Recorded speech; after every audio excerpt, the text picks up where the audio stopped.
Welcome to Doing the Work, Frontline Stories of Social Change, where we bring you stories of real people working to address real issues. I am your host, Shimon Cohen.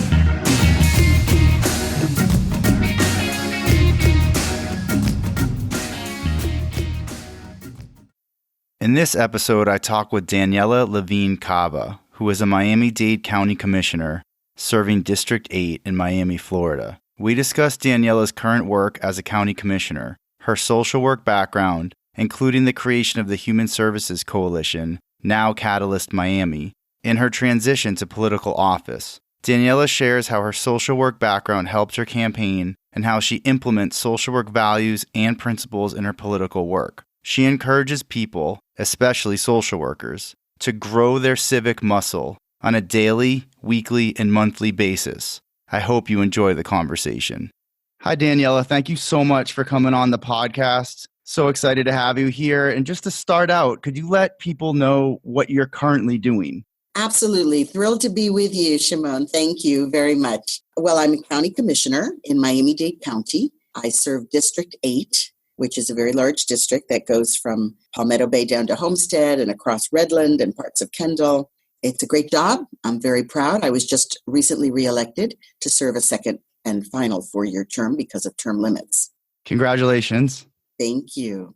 So, one of the things that might be a little different having you on as a guest is with, the idea with the podcast is people who are doing work, social change work on the front lines. And you're someone, we'll get into as we talk who you are a social worker. And a lot of my guests are social workers. A lot of the listeners are social workers, not only, but, that's probably the majority. And so there are more and more social workers running for political office. And so I thought it would be just great to have you on here to kind of talk about your journey from, social worker. And I know you have a law background as well, creating Catalyst Miami, and then your transition. So wherever you kind of want to start with all of that, I'm game.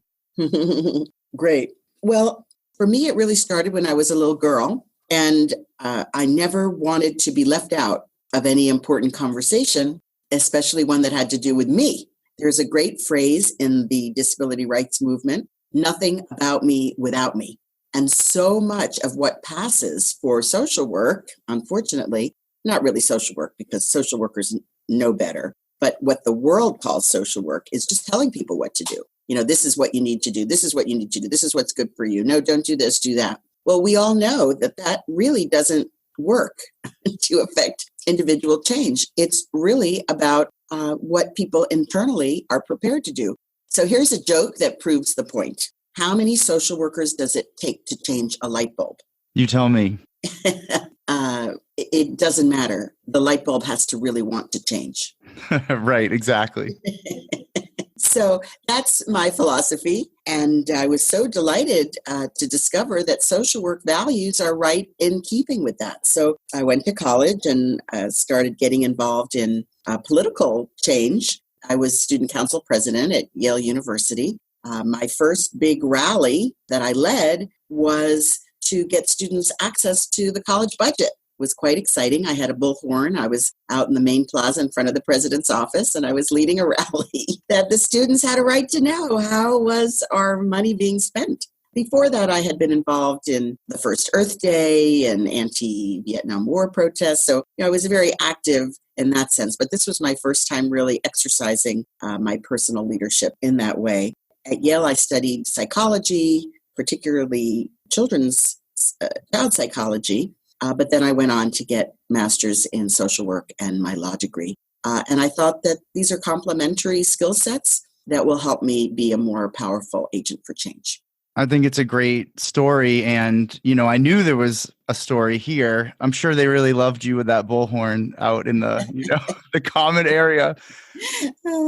So, so you get your degree and then, I'm sure you did various work, but tell us a little bit about Catalyst Miami and how that got started. And I think that will kind of then bring us to the transition to political office. Yeah, right. Well, I had been working in Miami where I moved 35 years ago. at Legal Services of Greater Miami. First, I was running the Guardian Ad Litem program. I was expanding it to more lawyers involved in representing children in the court system with child abuse and neglect cases. But then I started an organization, Catalyst Miami, based on my experience also with legal services, representing people trying to get public benefits, public support. So these were people financially struggling, as over half the people in Miami-Dade do. And many of them were entitled to receive certain public benefits, whether it be food stamps or Medicaid or for their children, kid care insurance, whatever it was. And they were being wrongfully denied or they didn't know about it. And since the employers were not providing these services, these were critical supplemental benefits. So then welfare reform happened and even fewer people were getting them. So I organized a new organization to fight for the rights of people to get the help they needed to get back on their feet, to move forward post-welfare reform. And that was Human Services Coalition at the time and became Catalyst Miami. So now Catalyst does a range of things. And this was always in the DNA. It's about helping people build more prosperous futures, but also helping them to become more leaderful in their own communities and bringing others together across the community to work collaboratively for system change. I think that's the aspect of Catalyst that really drew me to it when I first learned about it, was that it's not just a social service agency. It's got the part about empowerment and leadership that I think gets back to what you were saying in the beginning about instead of telling people what to do or how they should do things, it really supports self-determination on a whole other level.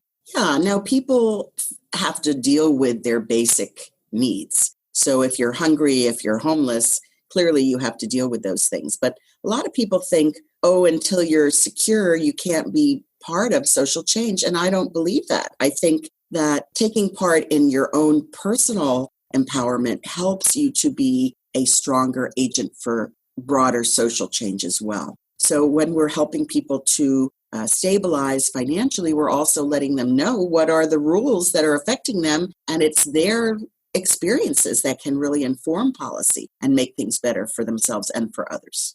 Absolutely.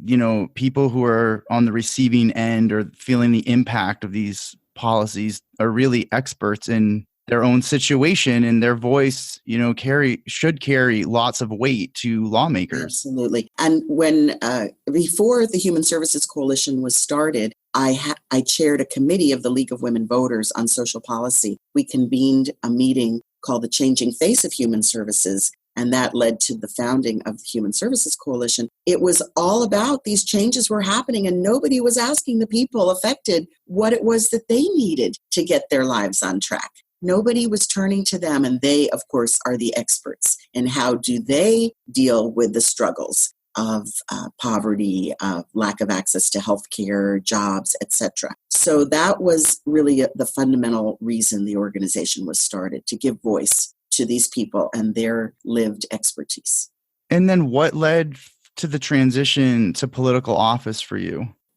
Well, in our lives, I think we have to be always open to possibilities. I had founded Human Services Coalition. It was never, we didn't have an endowment. It wasn't long-range financially secure. And I felt it was an important avenue for social change. And I was worried that it wouldn't survive if I left it because I was the main fundraiser. But things had become more stable. We had been recognized nationally. We had become trainer of trainers and things were really progressing. And then I was approached about running for office for a role.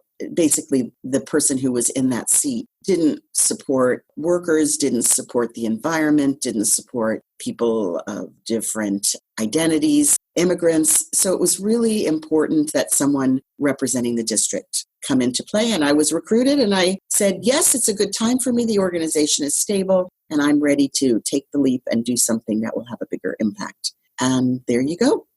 And how do you feel about the impact that you're able to have, especially if you compare the two, and maybe there really isn't maybe the difference is only in the name, because maybe some of the work you were doing before is similar to what you're doing now. Yes. But how do you feel about the impact you're able to have in this political office? Yeah. Well, it's a great question. Of course, I think about it all the time. the fact is that Catalyst is still having the impact that it had. So I feel like I get my cake and eat it too. So Right.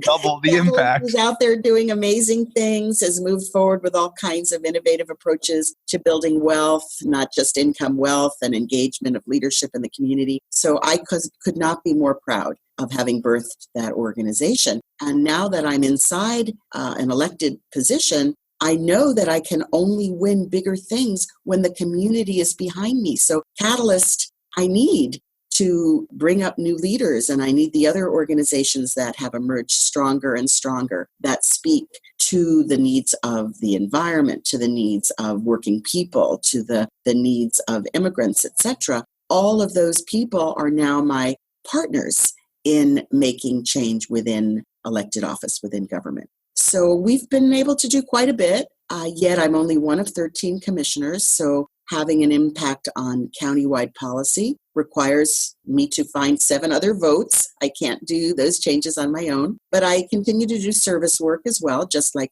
how I have always done, because that's what keeps us in touch with what people really need in communities and neighborhoods. And also I've put into place some programs to carry on some of the things I started at Catalyst. So we do have a nonprofit academy. We've supported hundreds of nonprofits to become more stable in the district. Also a small business academy and a business accelerator. And we've created an initiative in South Dade called South Dade More to Explore, developing economic development plans so we can hire more people, get them good jobs, and also let them work closer to home, because traffic is the number one complaint of most of my constituents. And to the extent that I can fix the transit system, I'm trying hard, and we've made some improvements. But also we want to try to keep people out of their cars and off the roadways as much as possible so they can have better quality of life and more time to smell the roses and be with their families.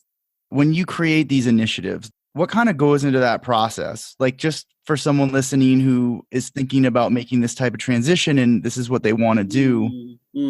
It's a great question. Of course, I've been working on these things, as you've said, for many years. So these are not fresh ideas. They're really ones that I've carried forward. And now I have an opportunity because I have a budget. I have an amazing staff that can implement these ideas. I don't have to go out and raise money to support their salaries because the public is paying their taxes to support the kind of government service that we provide. So I have tremendous freedom in that to experiment and to also listen to my constituents, because I am a nonprofit maven. I've been in the nonprofit world for a long time. Nonprofits look to me for support, and I'm able to say, look, let's not just give you some money. Let's give you some skills. Let's give you some networks. Let's give you some leadership so that you can really grow and build a stronger fabric for the social service system.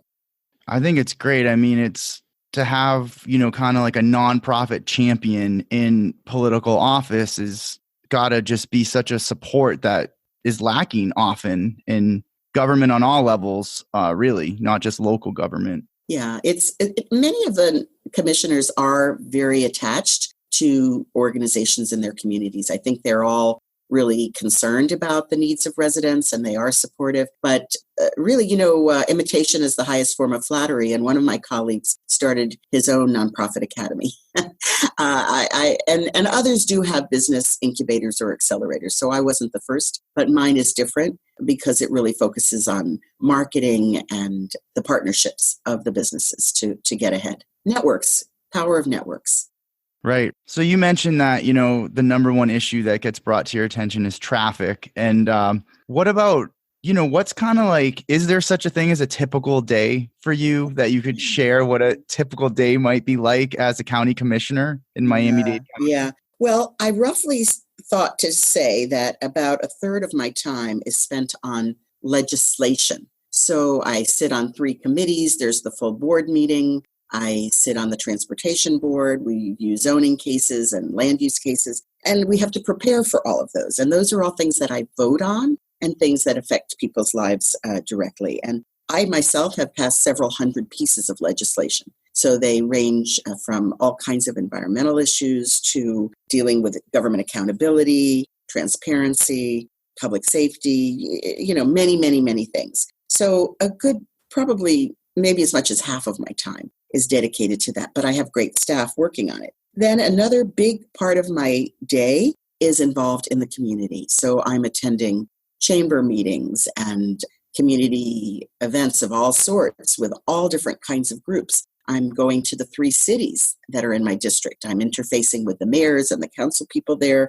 We may be meeting about a park or about traffic in that area. Many, many ways that I'm involved directly in the community, as well as around community problems. So there was speeding on the canals. How are we going to resolve the speeding and erosion of the canal banks? Or there was contamination in a park from previous years back when there was chemicals that were put down there for pest eradication. So, I have to deal with those issues at a community level and bring in the partners in the county that can solve those. And then another big portion are the special programs that I've created. So, some of it I'm responsive, some of it I'm creative and proactive, and all in all, it's extremely exciting. It's just a great job. Of course, I do work many, many hours. It's a 7-day-a-week job, and I do work most evenings, but it's very rewarding, very wonderful to be able to make a difference in people's lives. What would be advice for social workers who are interested in taking this next step and going into political office? Because there's definitely seems to be a real push lately and NASW has supported a number of social workers running for office. So there really is this push. There, including you. There you go. I've been endorsed both campaigns by the NASW and even with a check. So that's great. It's really wonderful to have NASW's political arm engaged. Well, I would say, first of all, that some people get into social work because they want to focus on individual change, and I can really appreciate that. But even as you're working with individuals, hopefully you're thinking about ways that they become more powerful in their own lives, but then also how they move that into the community, into the civic arena. And so for individual practitioners, there are always issues have to do with regulation of the profession or issues that affect their clients. So, maybe it's insurance. What is the access to mental health services through insurance policies? The experts are the people that are working in that system. So we need to hear social workers' voice. And then, of course, social workers through their own organizations, the NASW or other organizations, that's where collectively they can have a voice. Now, all of that to say, I call that growing your civic muscle. Because most people don't get that day in school where you're taught, one day you could run for office, you could be an elected official. We're barely taught anything about voting or even what does government do. So I have a very simple formula. I tell people the daily, the weekly, and the monthly dose. Daily, keep up with the news. That means what is happening in your local community. Maybe you're not subscribing to the paper anymore, but read it online. Don't trust just biased sources. Go to unbiased sources of news, local, state, national, international. And then that's daily. Weekly, get out into the community. Participate in a volunteer service day or go to a rally. Do something that informs you what is actually happening in the community. And then at least monthly, speak up.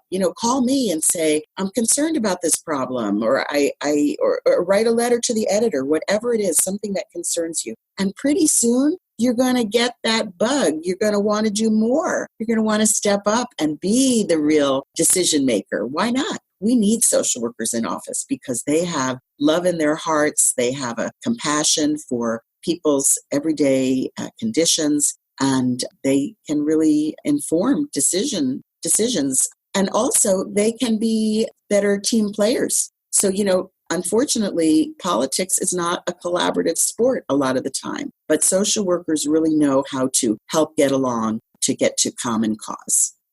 I think that's really helpful, the way you just broke that down. And even if someone doesn't go into office, those are some really important, the daily, the weekly, the monthly, kind of advice to follow. One thing that I think people see as a barrier to running for political office is the funding necessary to run a campaign. And I was wondering if maybe you could speak to that. Yes, for sure. Some people don't like asking for money. I get that. Now, I had been asking people for money for many years for my nonprofit, for other causes. So I had an easier time. And frankly, asking people to give money to me for my campaign was easier even than asking for a social cause, because people all care about different things. They might not want to give to Catalyst. They might prefer to give to the YMCA or whatever is the cause. But in my case, investing in me was investing in their future. I viewed it as essential.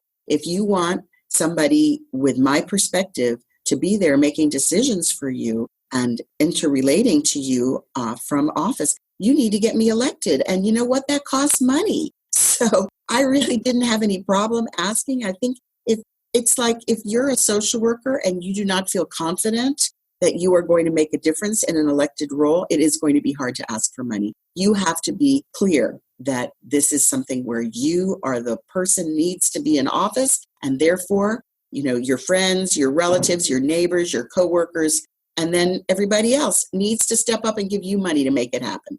Did you literally go door to door? I mean, like, did you get out when you were campaigning and knock on doors and Thousands. talk? What was that like? Great. It was the best. I'll tell you, social work training was the best for that job, because I really wasn't always the best listener.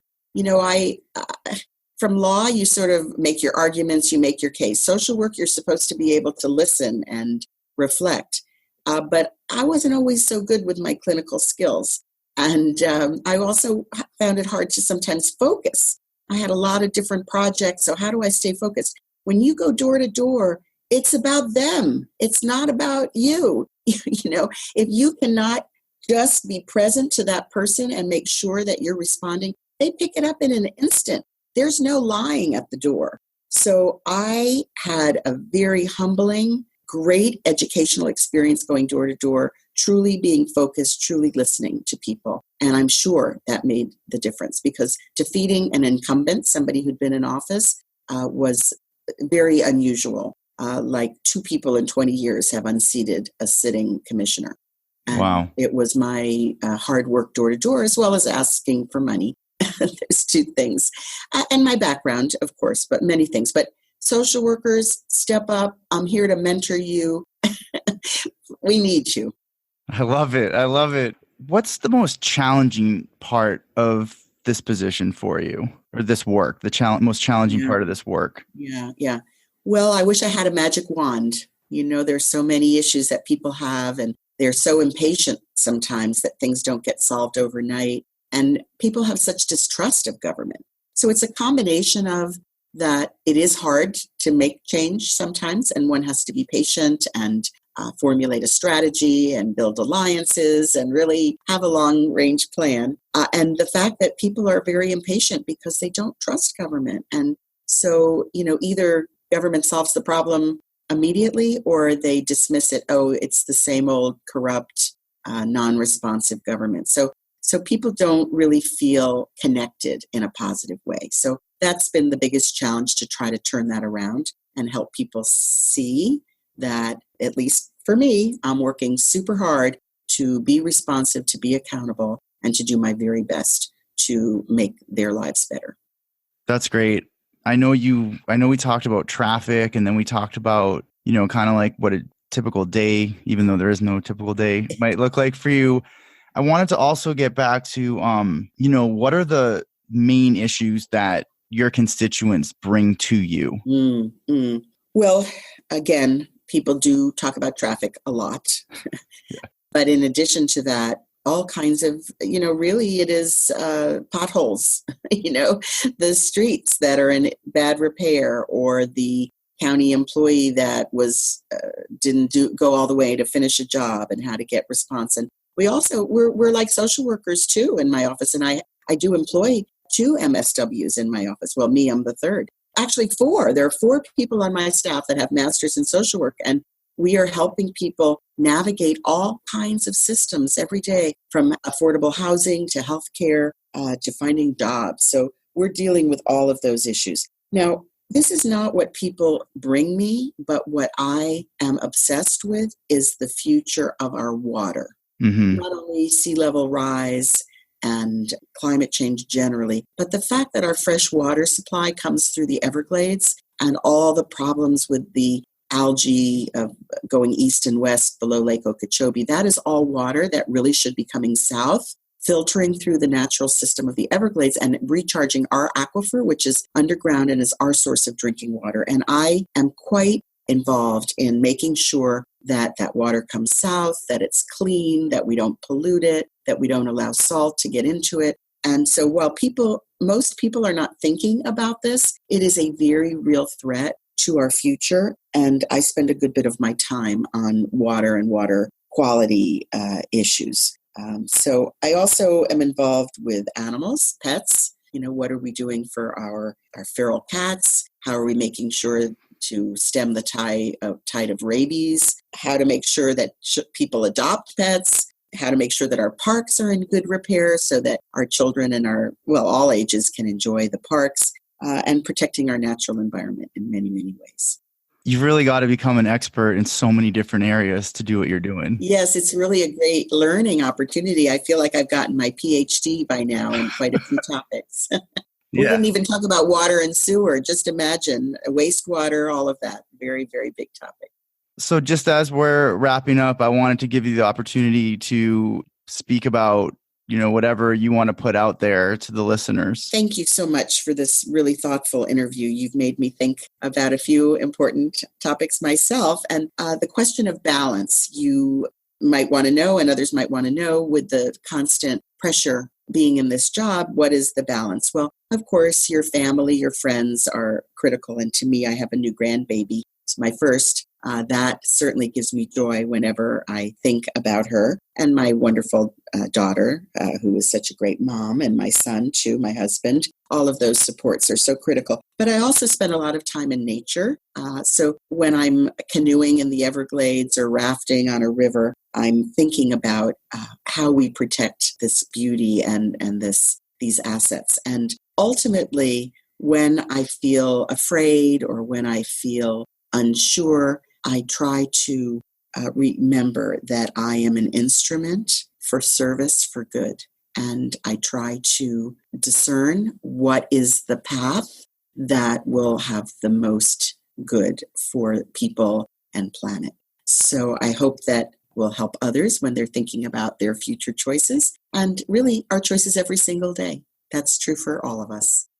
Thank you so much for taking the time to come on here to share all of this expertise, the wisdom that you have. And, thank you for doing the work in the community. Mm-hmm. Thank you so much. It really gives me courage to talk to you.